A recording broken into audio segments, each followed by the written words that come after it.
Master SPS Coral Growth with tips from Carolina Coral Heads. This video is a voiceover of AQ&A with CCH Joseph Ghosheh.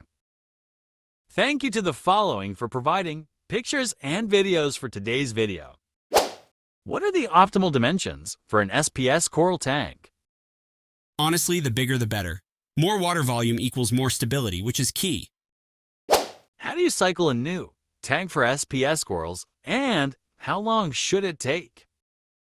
It depends which route you want to go. We prefer using some live rock from an existing system with some dry rock we pre-cure for a couple months in a bin. We like to take things slow because nothing good happens fast. Typically, we will start with LPS and test the waters, normally no less than 4 to 6 months before adding SPS for us. What type of live rock and substrate is best for SPS coral tanks? The best kind is some you can find from a successful existing system, ideally clean of pests and nuisance algae. We have been doing no substrate bare bottoms with tons of live rock and have been enjoying it. Can you detail the ideal placement for SPS corals within the tank for optimal growth? Generally, SPS seem to be happier near the top in the 350 par range. That's always a good starting point. There are some that prefer lower and some higher. You just have to experiment with each individual piece. They also enjoy nice heavy random flow. What are the precise water parameters pH, temperature, salinity, alkalinity, calcium, magnesium, nitrates, phosphates needed for optimal SPS coral growth? Consulty above all is keeping whatever your levels are consistent. For our tanks, we target an alkalinity of 9 DKH, calcium of 420, magnesium 1350, nitrates 1015, phosphates 0.07, toit 1. There are a lot of reefers that chase pH, but that's not something we do. Our tanks stay in the 7.98 range. Our temperature also swings pretty good between 74-78 depending on the time of year, but as long as it's a gradual swings and not immediate, should be fine. How do you maintain consistent water parameters, and how often should they be tested?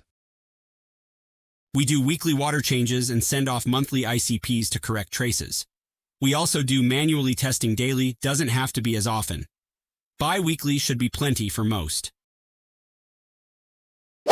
What methods or products do you recommend for adjusting water parameters that are out of the ideal range?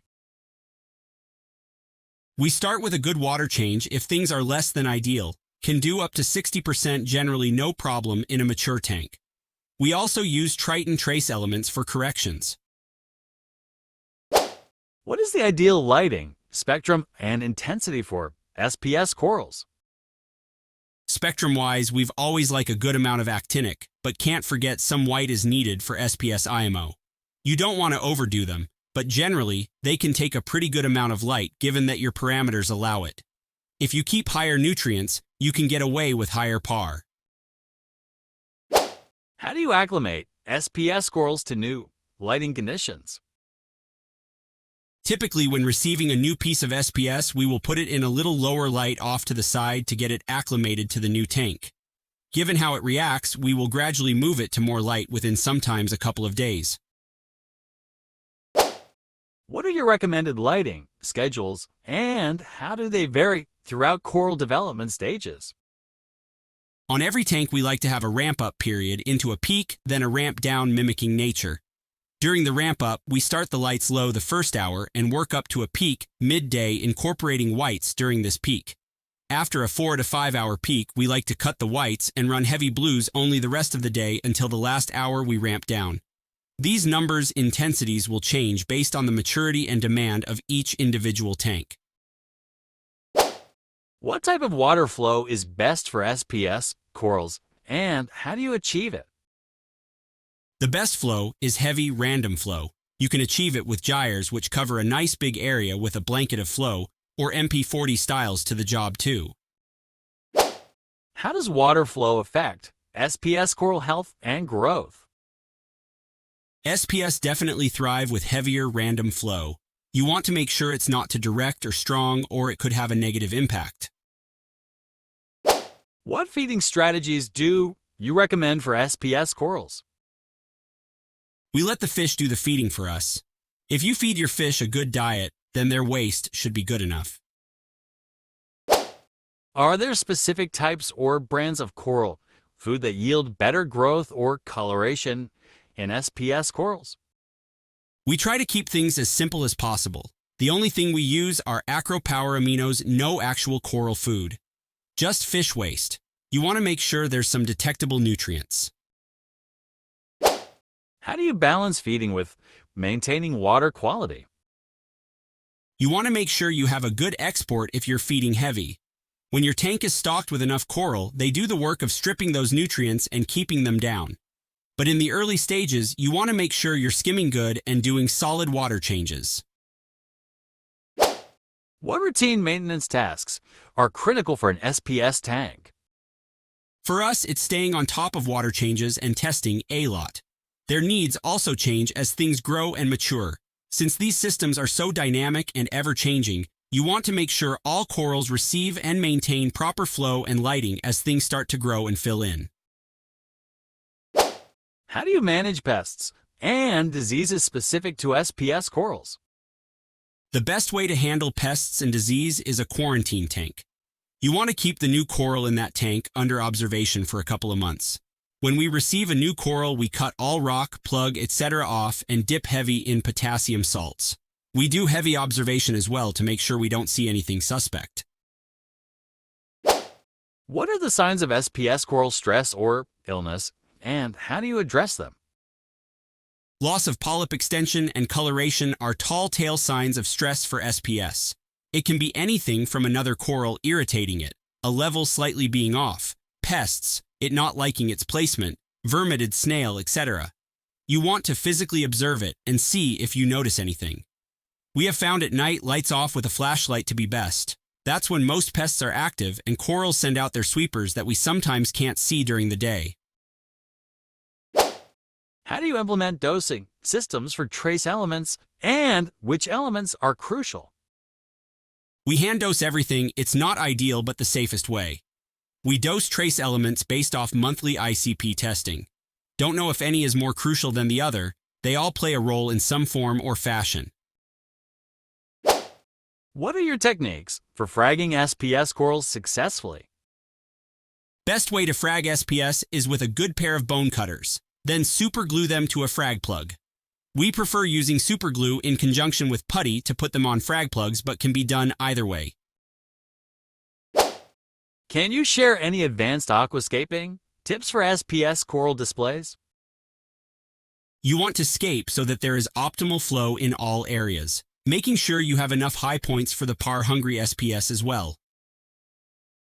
How do you identify and correct issues with SPS coral polyp retraction?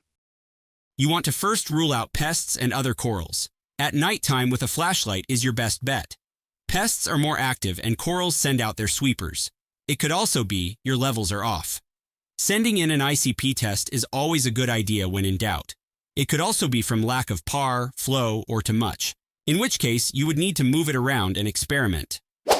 What strategies do you employ to combat algae or cyanobacteria outbreaks in SPS tanks?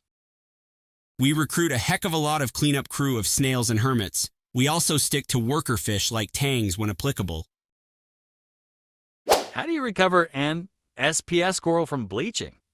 As stated, it can be a plethora of things from another coral irritating it, levels slightly being off, pests, it not liking its placement, vermeted snail, etc. You want to physically observe it and see if you notice anything off first.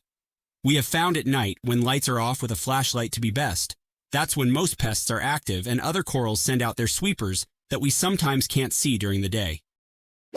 What are the most common mistakes you see beginners make with SPS corals, and how can they be avoided? Beginners tend to not dip, inspect, or QT new corals. That can lead to a terrible experience when everything becomes infected and all your hard work goes down the drain. Buying from a trusted, reputable vendor can also help cut down on chances of that happening. Something else I've noticed is they tend to also underlight SPS. They can take more par than a lot would think, but the key is slow, gradual changes. What have been your most successful practices for promoting vibrant coloration in SPS corals. The best thing you can do for SPS is keep all levels as stable as possible. It also doesn't hurt to have a little nutrients in the water. When our phosphates hover around 0.05, that's getting too low for our personal preference. Nitrates, we try not to go under 10. Can you share a breakthrough moment or technique that significantly improved your SPS coral growth or health?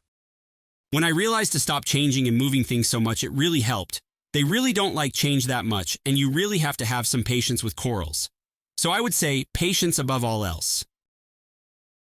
Thank you for watching today's video. Let us know if you learned something new in the comments, and don't forget to like, comment, and subscribe.